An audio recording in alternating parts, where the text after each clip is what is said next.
Coming up, minorities spending central bank picketing garnering more support as lawyer Kpebu joins calls for his removal. Minorities is what we have to do as citizens, because look, Governor Addison has lost the plot. Now he's very, very incompetent. Addison's problem is like the way Wampa was under their regime. And Dr. Bawumia emerged as the leading candidate after voting concluded on Saturday to elect only 5 persons for the November 2023 flag bearership race. And therefore, we have to, all work together in this process and not destroy this very, very important. We hear him call on all and sundry of the party to remain united regardless of the result pronounced. Now we'll bring you details as chairman of the NPP Presidential Elections Committee says there will be a runoff if none of the tie candidate concedes. There will be a runoff between the two so that one will by all means win, or otherwise we continue to have them contest among themselves until we have won. And that we bring you details from the NPP Special Delegate Congress as some delegates expressed their intention to petition the party to cancel the Special Delegate Congress. Because if all the 10 we believe can lead a party, then why go through super delegates and all those things? So if it could have been a one-shot process, because some of these things they breed disunity. We also have business and world news all in this hour.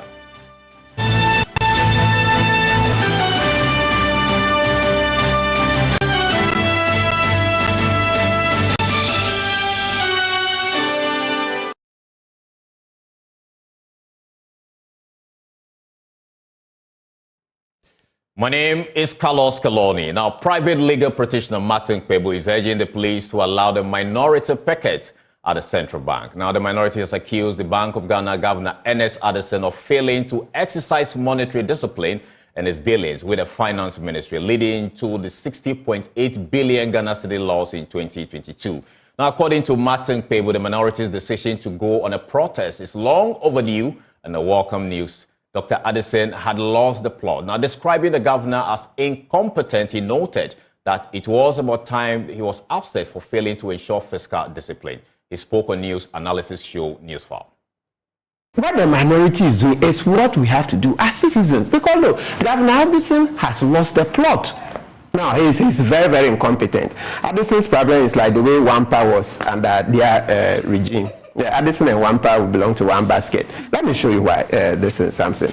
As I've said, the building I support. Let's go into the mandate of this central bank. Price stabilization. Last year, at the end of last year, the inflation was at 54.1%. Hunger. So once inflation is gone through the roof, you've lost the plot. This year, the last 3 months, you see 42%, 43%. It's still not better. Even July, where we thought that, maybe some of the foodstuffs had started coming in, it should be better. It went up slightly, didn't it? Governor Addison should have seen that, look, we brought Kpebu in to move from what? Taxation to production. So by the end of the first year, when Governor Addison didn't see rice farms producing perfume rice that were important, he should have known someday.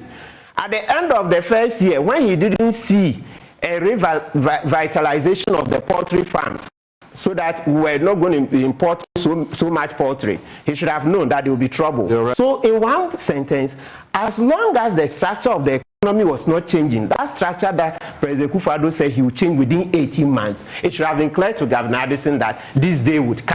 Because if you look, why have we been to the IMF on 17 occasions?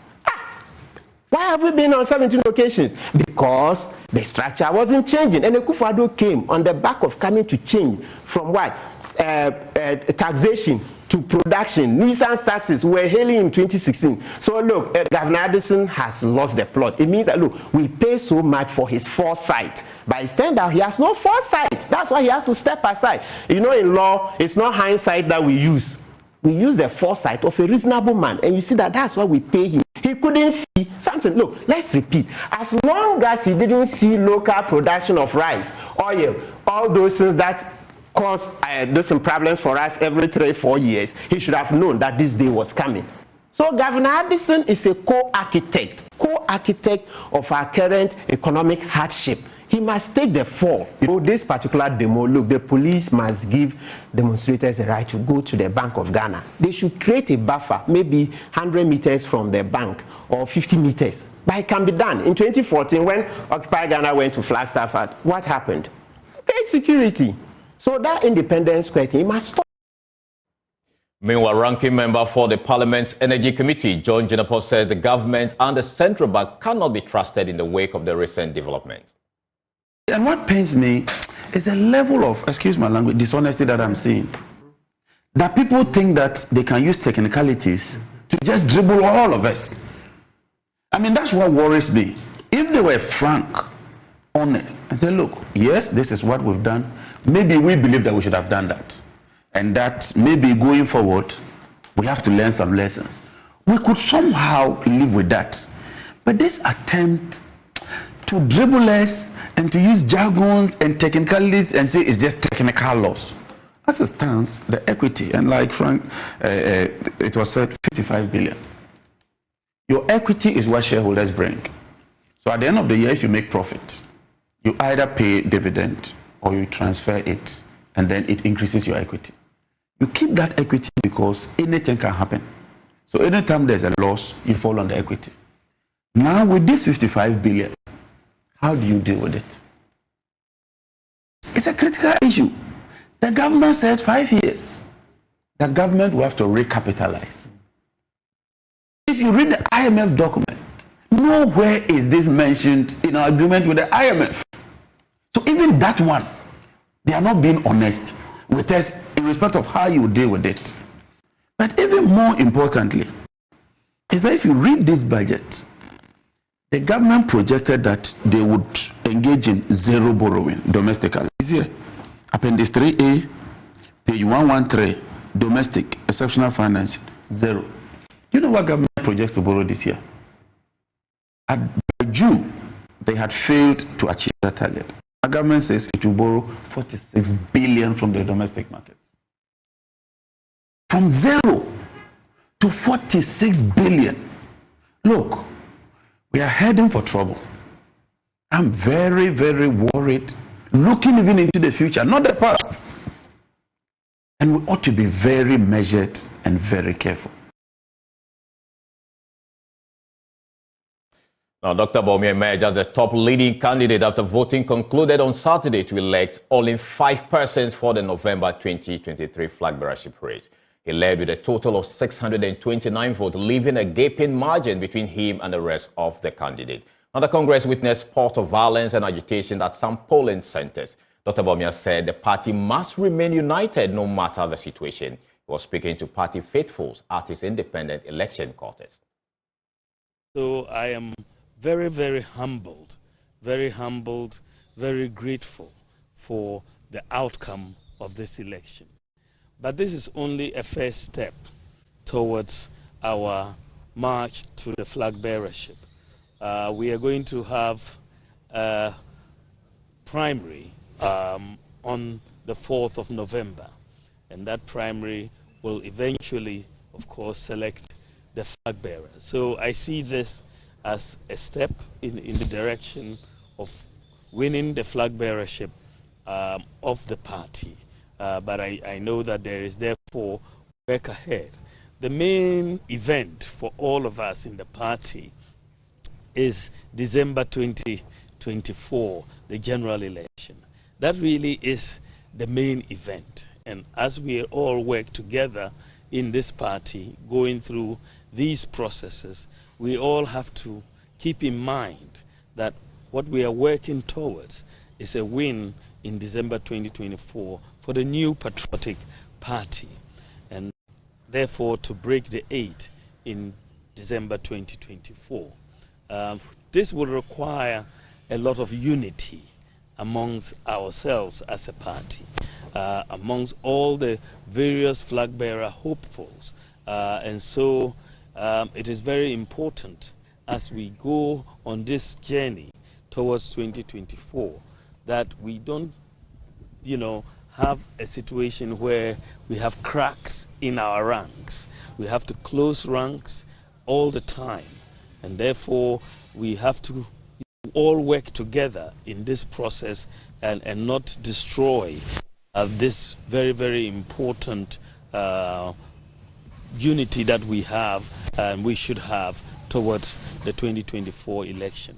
And for that matter, I say that we should, all the Flagbearer hopefuls, we should unite together in this quest towards winning 2024. And I believe that if we all bandy together, we will win 2024. Meanwhile, 4 of the 10 candidates, Dr. Baumia Kennedy Ejapon, Alan Tremanton, and Dr. Freya Kutu, are through the first hurdle towards becoming the flag bearer of the NPP. However, Adainimo and Boachi Ejako are expected to lock horns as they tie with 9 votes each. Chairman of the NPP Presidential Elections Committee, Professor Michael Kwe, says either one of the 2 candidates will concede or the delegate will have to decide a week from now.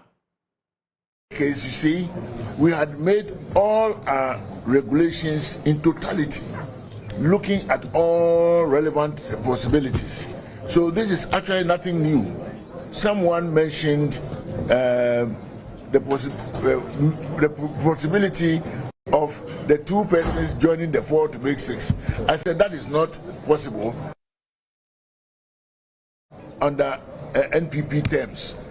The present arrangement and exercise must produce 5 and no more than 5. Therefore, accordingly, we had earlier put into regulations that in case this should happen, which now you see has happened, next week Saturday there will be a runoff between the 2, so that one will by all means win, or otherwise we continue to have them contest among themselves until we have one. And that is the essence of a runoff. So a week today, if no one has stepped aside for the other, then you look forward to another election for the 5th person. At the end of the day, we are going to present 5 contestants for the grand finale. Thank you very much. But Chairman, is it the case that the whole delegate would vote for the 2 candidates? Is that what it is? The whole. Over 900 delegates? The whole. Because we can. How do we select some people to vote for them? Maybe the national executives alone or any other? No. Those, when there's a tie in any election, in order to break the tie, those who voted in the first instance will be the same people who will vote in the tie instance. That is the rule. Is there a possibility where the party will impress upon candidates to perhaps step down for another? Oh, those can be discussions, but as for us, what we know is that we will get ready. And if someone steps down, then of course, that's the end of the exercise. We have the 5, by virtue of somebody having stepped down. But otherwise, a week today, there will be a contest between the 2. Meanwhile, some delegates of the NPP who voted in the Greater Accra region say they will table a proposal before the party to cancel the Super Delegate Conference that seeks to whittle down the number of people contesting for the flag bearership position of the party before selecting one person to lead the party. According to the delegate, the current arrangement is costly and a waste of time. MP for Okaikwe Central Patrick Yaobuama and his colleague for Tema West, Irene Natoshi, are among the delegates making the proposal for a change. I'm going to propose some reforms after this, and I intend putting it on paper, because if all the 10 we believe can lead a party, then why go through super delegates and all those things? So if it could have been a one-shot process, because some of these things they breed disunity, it increases the cost spending on candidates and other related issues that we are talking about here. So I believe that we shouldn't think about 2007, where 17 people contested, for which in 2010 we promulgated this provision in the Constitution to reduce the numbers. Look, this is democracy. If 20 people want to contest and lead a party, so be it. let's have one short process, select them, reduce the acrimony and the cost and other related incidents that are avoidable. So those are some of my thoughts, actually, because I believe that we must, as a party, always look at and listen to the thinking of the people on the ground. The people on the ground, saying that, we could have gone for a one shot. And we wouldn't be standing here. We would have decided that, look, let everybody cast a vote in November. Decide at one go and choose the leader of the party to lead us in 2020. Some feel that we could have just done this once and not the selection of 5, and then in November they feel that it's a waste of time and resources. Someone like Patriotic. I feel the same too. I think we should have done it once. It's too expensive, but it's something that is a law. It's something that is a law, and so we need to go according to it. But after this time, I think we need to look at it and amend it, because really, it's too much. It's too much. I agree with him. Does it have any tendency to breed any animosity within the party from the people that are not selected, from the people that are selected?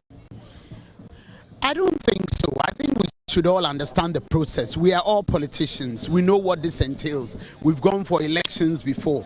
When you're going for elections, no matter how good you are, there's a winner and a loser. And you must put yourself in between the two. But MP for Dom Kwabnya Sarah Adjwasafo says the current arrangement is in the interest of the party and should stand. I think we've gone through a lot as a party, and we've tried many modalities. And the time we had 17 contestants was the dawn for change, and we thought that having such a process in our constitution would help the party. So I don't see anything wrong with it, because I don't think so, because collectively we decided to have that in our constitution, so that for the main contest we won't have more than 5. We don't want to have the 17 episode again. So I think it was a progression in our constitutional arrangement.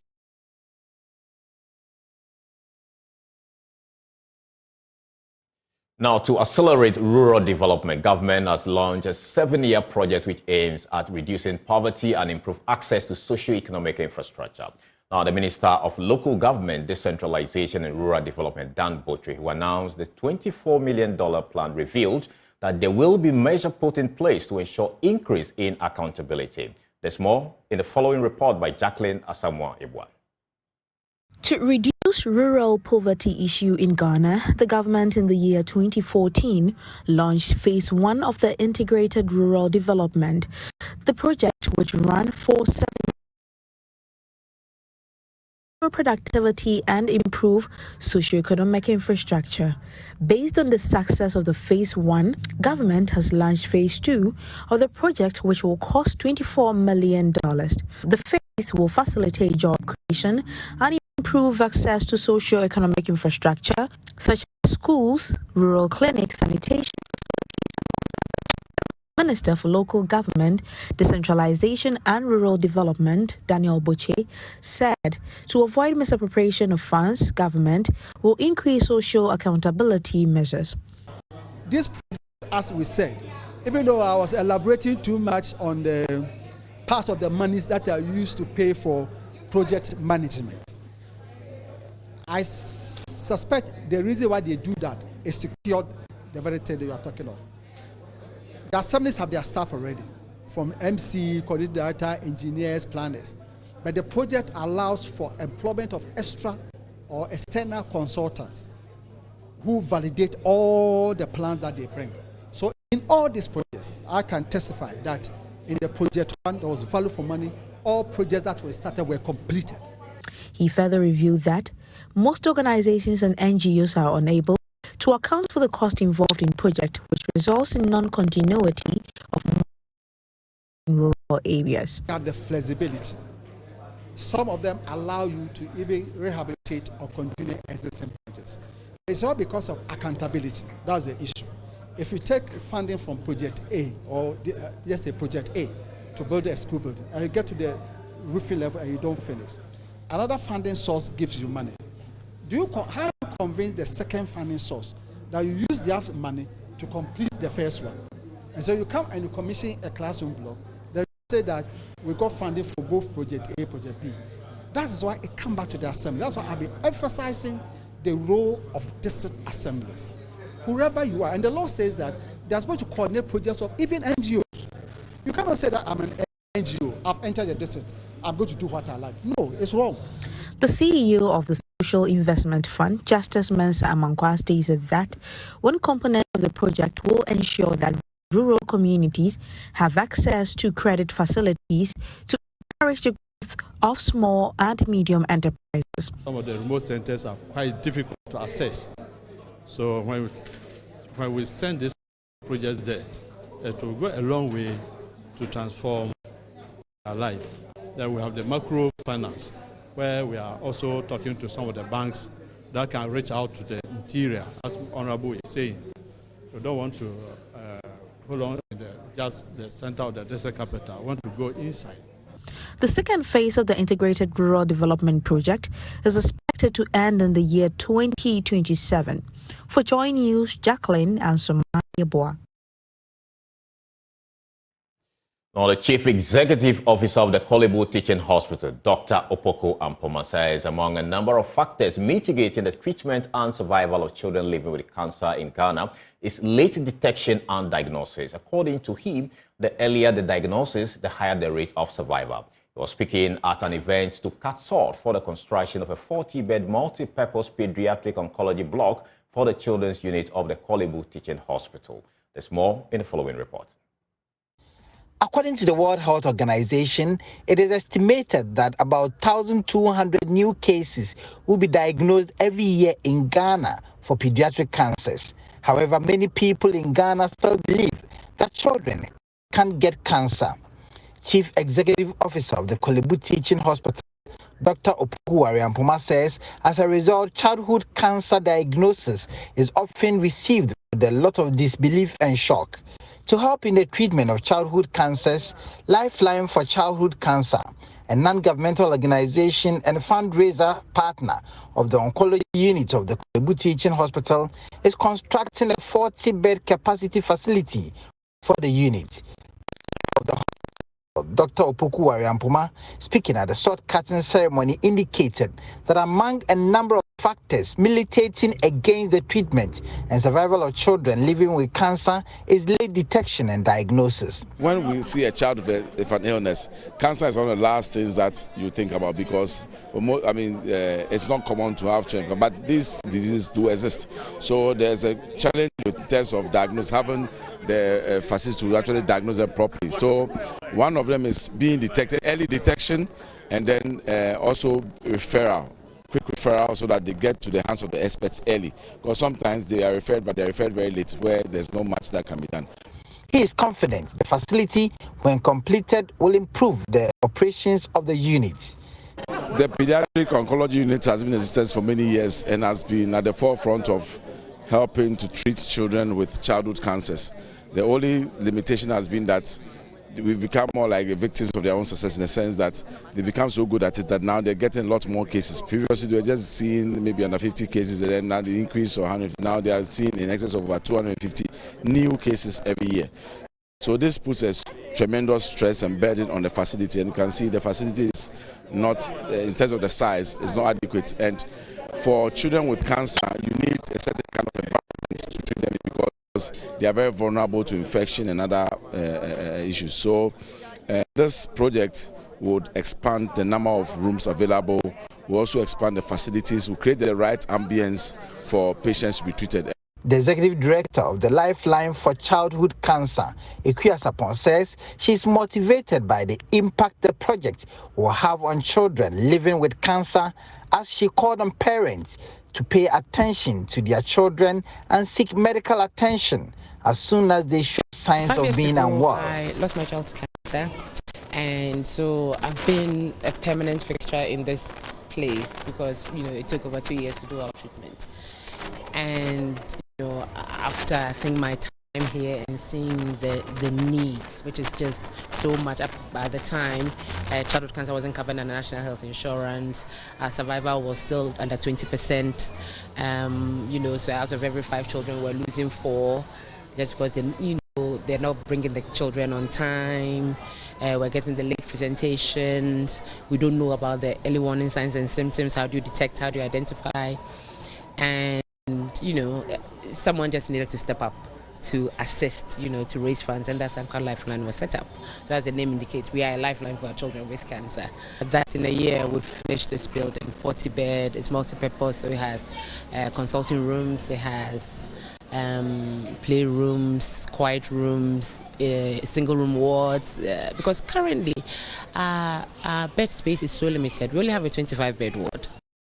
Prince Kwame Kudige's report read to you. Now, with the concerning spread of rabies and other zoonotic diseases in the country, the Ghana Health Service is calling on pet owners to ensure their pets are vaccinated to help prevent the spread of these infectious diseases within the country. Now, Director of Public Health at the Ghana Health Service, Dr. Franklin Asiedu-Bekwe, identified the vaccination of pets as a crucial step in addressing the spread of infectious diseases. He made these remarks during an event organized by USA to commemorate the success of its Breakthrough Action project in Ghana. According to the Ghana Health Service, there has been an alarming increase in rabies cases, with 203 suspected cases and 26 deaths recorded in 2022, along with 153 cases and 10 deaths in the first half of 2023. In response to these concerning trends in zoonotic disease outbreaks, the USAID, through its Breakthrough Action project, has implemented targeted communication strategies and behavioral change techniques to combat the spread of these contagious diseases and protect public health. During an event highlighting the impact of the project in Ghana, the Director of Public Health at the Ghana Health Service, Dr. Franklin Asiedu-Bekwe, stressed the pivotal role of responsible pet ownership in preventing the transmission of zoonotic diseases such as rabies. It's easier to actually get a dog vaccinated than vaccinating a human. I mean, in terms of cost, it's about like 50 times. Maybe the cost in vaccinating a dog is about 25 cedis, while supposed to about 1,000 cedis in human. So I think one thing which is clear is that let's promote dog ownership.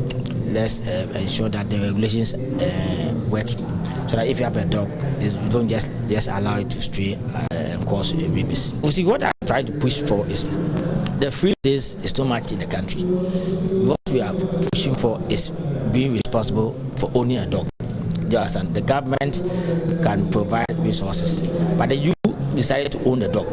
Why don't you vaccinate it? So if the government does not do mass vaccination, it doesn't mean that you are not want to be responsible for your dog.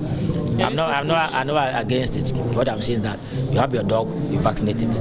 Deputy Director of the Veterinary Services Directorate, Benita Anderson, called on local assemblies to enforce bylaws that prohibit animals from wandering freely. It is very important to get our children well informed and the teachers, so that the information we are passing on will really have a strong hold and then make the change we are expecting to have. We have identified trusted community leaders and champions at sub-national level to support engagement, just like religious leaders, traditional healers, and community networks.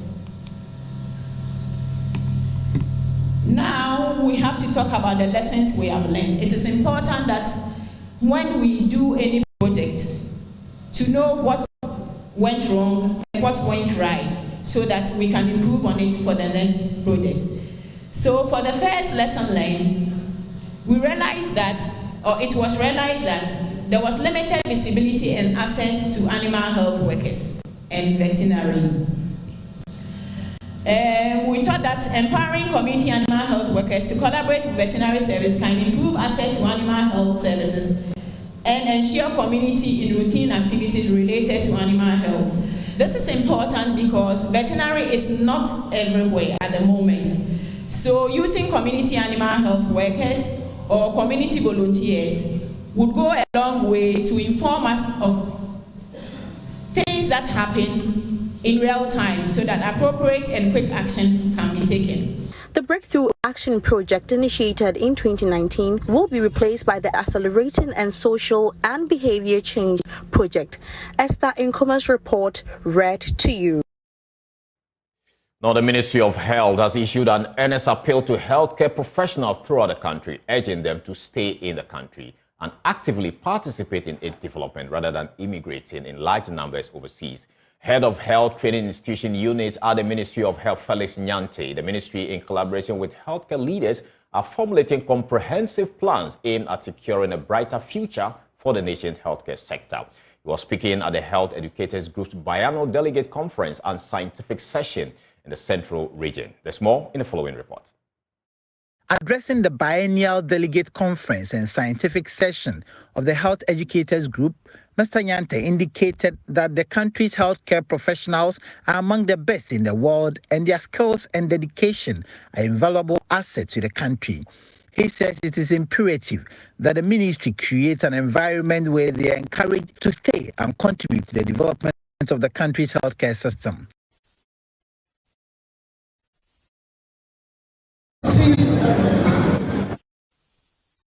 Plans and like my younger brother said, loans, plots of lands, can take advantage and let's develop our country as we continue to produce the middle level health care. Let me now speak to you. I think in her speech that the National Military Council also doesn't endorse it. These things are happening in the schools, and as the head of HTI, I am here, and by the powers vested in me as the head, all beauty pageants are put on hold until further notice. So please, Principal, Coheti President, GRMA President or President's representative, please send this message. Chair, send this message to our entire stakeholders that I was here and on behalf of the minister, I declare that all beauty pageants in our schools are put on hold until further notice. National Chairman of the Nurse Educators Group, Ademu Buckingham, appealed to President Akufo-Addo to help improve their conditions of service, especially their book and research allowances. Let me use this opportunity to thank the Minister of Health and the head of HCI and the entire ministry and the Honorable Minister himself, principals and tutors across the country. Last year we had the similar program like this in Sunyani, where we came out with a roadmap talking about revision in allowances, research and book allowances, marking, case study supervision and research. Upon that, after that, the ministry invited us and we sat down and we reviewed all that aspect. But we still have outstanding issues that today we made it known to the ministry. One of them is our research and book allowance. As we speak, nursing tutors across the country, we have done a lot of research. We have research masters. A lot of us are having PhDs and teaching diploma award institution. But government is dealing with the implementation, saying that they have to implement only in degree awarding institutions. Our question is that how many nursing training colleges run degree programs? So we, as a normal process, we are not litigants, but we are appealing to the Minister of Health as a matter of urgency, call for stakeholder consultation with Ghana Registered Nurses and Midwifery Association. MC for Ewutu Senya East, Anita Love Obuemisa, who spoke on behalf of the Central Regional Minister, assured government will address their concerns. The event served as a platform for the Nurses Educators Group to deliberate on issues pertinent to their field and explore innovative solutions for the betterment of the nation's healthcare infrastructure. Now, Asantehene Otumfuo Seichutu II says he is ready to lead a charge to raising $10 million toward the renovation of the 70-year-old patient, inward patient at the Komfo Anoche Teaching Hospital. Since its construction in 1955, the main wards of the hospital have not been refurbished, with portions of the building developing defects. when the hospital CEO and members of the Hill Comfort Anoche project team paid a visit to the Dementia Palace. The Asantehene said he is committed to improving healthcare delivery in the region and beyond. There's more in the following report. The Hill Comfort Anoche project team presented the technical and financial proposal developed to guide a comprehensive renovation of the dilapidating blocks, which the Asantehene had commissioned them to undertake. The team is a volunteer group of an architect, real estate developer, marketers, brand communication experts, among others.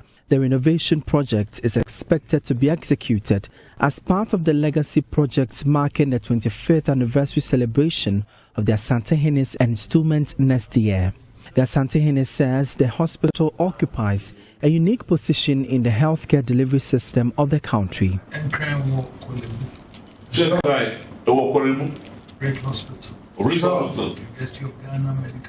Accra has Kpebu, University of Ghana, Ridge and other hospitals, but Ashanti region has only Comfort Anoche.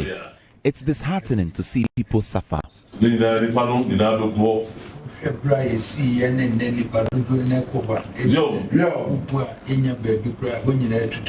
Since its establishment, the building hasn't been renovated. Had it not been the committee, we wouldn't have known the extent of deterioration of the blocks. We must put resources together and invite people for a fundraising exercise to renovate the block.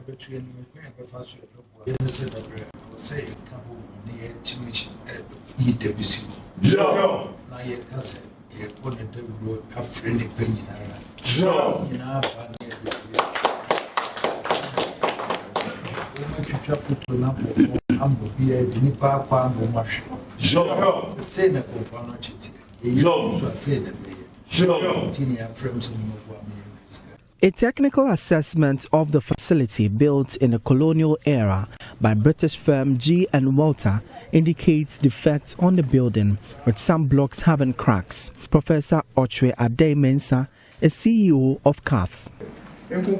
Next year, na 25th anniversary na empire born say one block kura na etimi aye near the south church so say no commemorate the 25th anniversary of our king.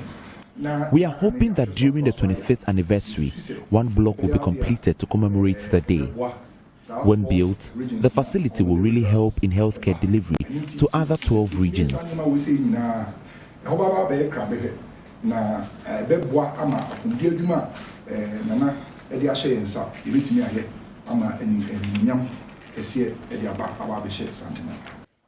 A comprehensive marketing and communication strategy has thus been developed to facilitate the fundraising campaign.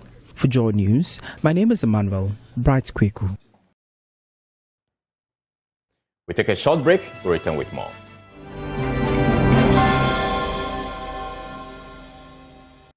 Now, welcome back. Now, the Chancellor of the University of Education, Winneba Nenye Gati VII, is urging government to pursue what he calls targeted and time-bound employment initiatives that focus on labor-intensive sectors of the country if it wants to practically tackle the unemployment rate in the country. He says such initiatives will equip the workforce with relevant skills, especially in emerging sectors like technology and green industries, to bridge the skills gap and increase employability. He was speaking at the graduation ceremony at the University of Education, Winneba. There's more in the following report. The University of Education Chancellor bemoaned the current economic challenges and the specter of unemployment sweeping through West Africa. He says the situation calls for an immediate solution. Nenye Gati VII made some proposals to government in order to deal with the situation. The current economic challenges and the specter of unemployment sweeping through West Africa warrant immediate attention. To avert the potential threat, the government have already made strides. I, however, wish to propose that government strengthens youth-focused policies that promote education, vocational training, and entrepreneurship to empower the next generation and enhance their contribution to the economy. In doing so,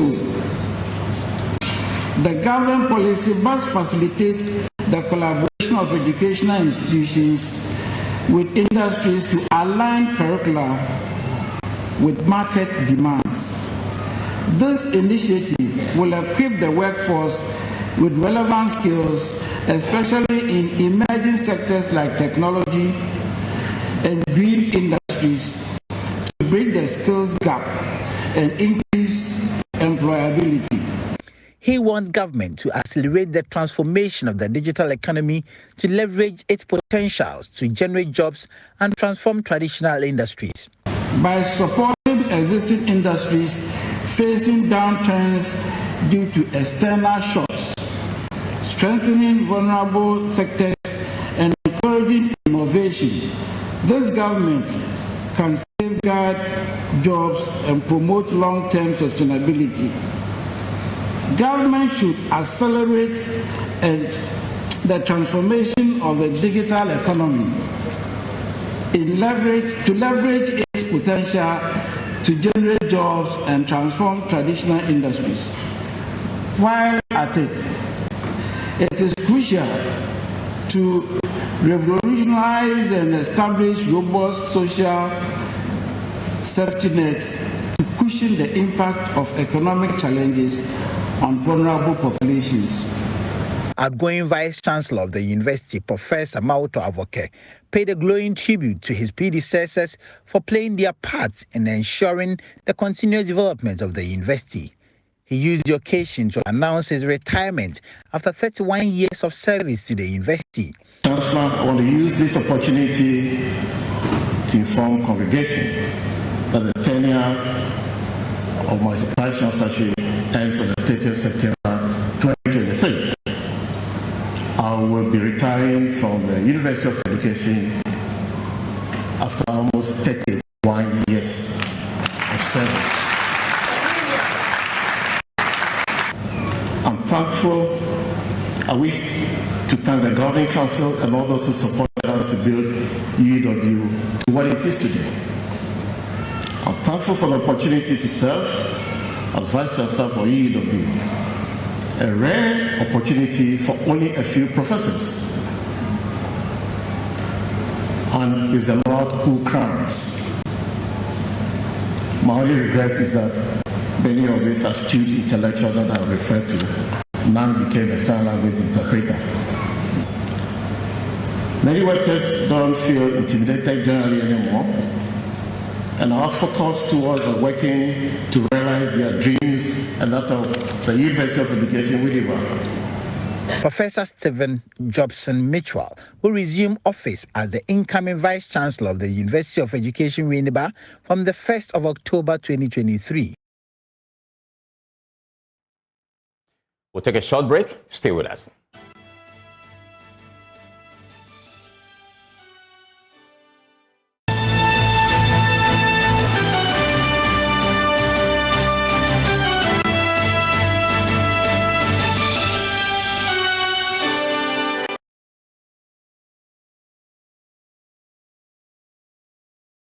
Thank you so much for staying with us. Now, moving on, the Member of Parliament for Yendi, Farouk Aliyu Muhammad, has extended a hand of friendship to investors from the United Kingdom to take advantage of the potentials in the Yendi constituency and do business with the people. He disclosed the area is poised to engage with people who are interested in helping develop the area. Now, the MP said this when the British High Commissioner Harriet Thompson paid a courtesy call on him in Yendi.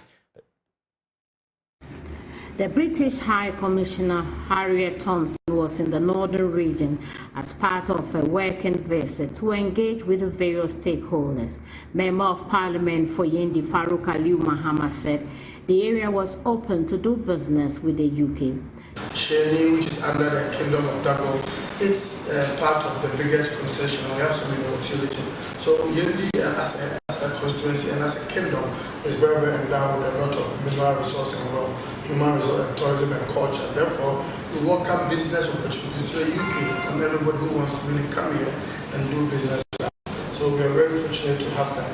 And it's also important to know, Your Excellency, Yendi is a constituency which is well developed. As the Secretary reiterated before I became a Member of Parliament, had a vision. As a leader, you must always have a foresight. And the foresight is to make sure you look at what happens in the next 4 to 10 years. And I'm privileged to tell you that if you enter into town, when you're coming, all the dual roads that have been constructed, Yendi Township Road, the inner city roads, the developmental agenda, we're bringing the SOCO projects. We're going to do a lot of community work. We're going to do secondary city, road constructions and all that. So Yendi is well poised with a lot of opportunities. The British High Commissioner said her visit was to offer her the opportunity to understand their work in the northern part of Ghana. I'm here with my team today to really understand better this part of the country. We are very conscious that as Ghana proceeds along its impressive development journey, that development journey needs to bring along every Ghanaian in every part of Ghana. And so we have a particular focus to understand the north of Ghana, all of the 5 northern regions, and to make sure that our work in Ghana is having maximum impact on those northern regions of Ghana. So the British High Commissioner and her team also paid a courtesy call on the Overlord of Dabong. In a speech read on behalf of the Yana Abukari II, the Overlord called for a sister city relationship between cities in the UK and Yendi.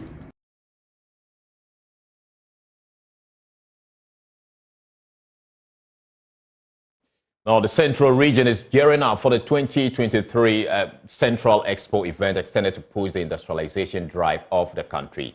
Over 400 exhibitors are expected at 2023 Central Expo. Speaking at the forum ahead of the event, Central Regional Minister Justina Marigold Asan entreated all stakeholders to get involved for the collective interest of the region.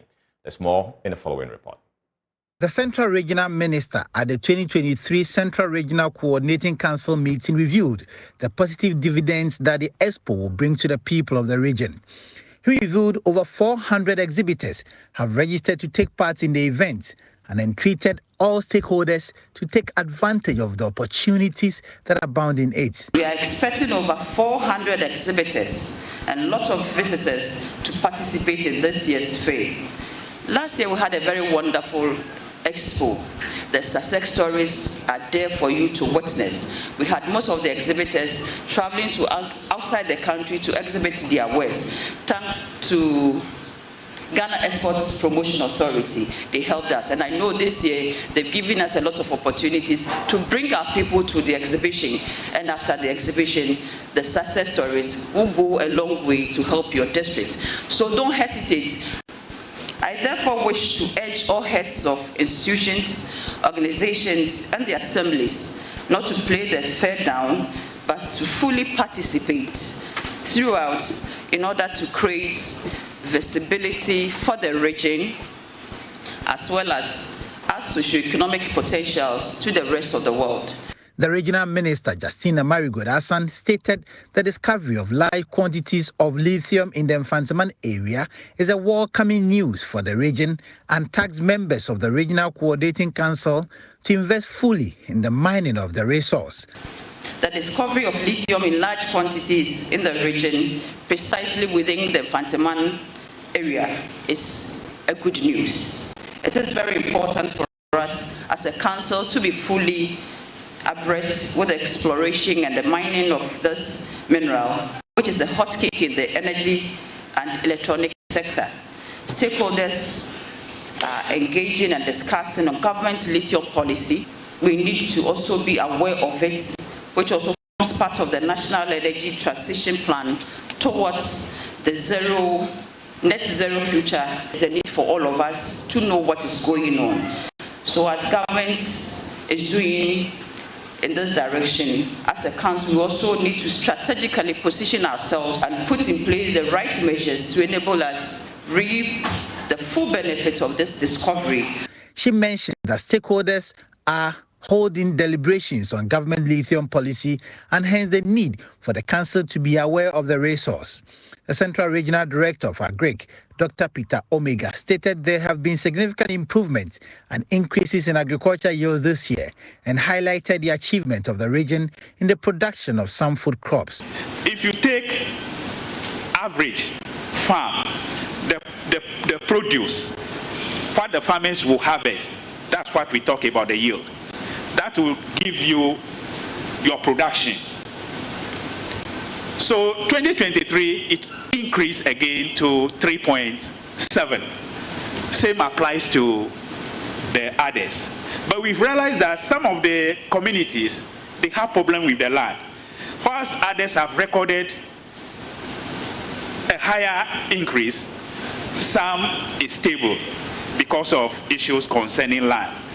The regional minister highlighted security challenges in the region and called on the president of the Central Regional House of Chiefs and the security chiefs in the region to intensify collaborations to address these challenges. That's all we have for this hour. For more news, log on to myjoyonline.com. My name is Carlos Kaloni. Thank you so much for watching. Have a good afternoon.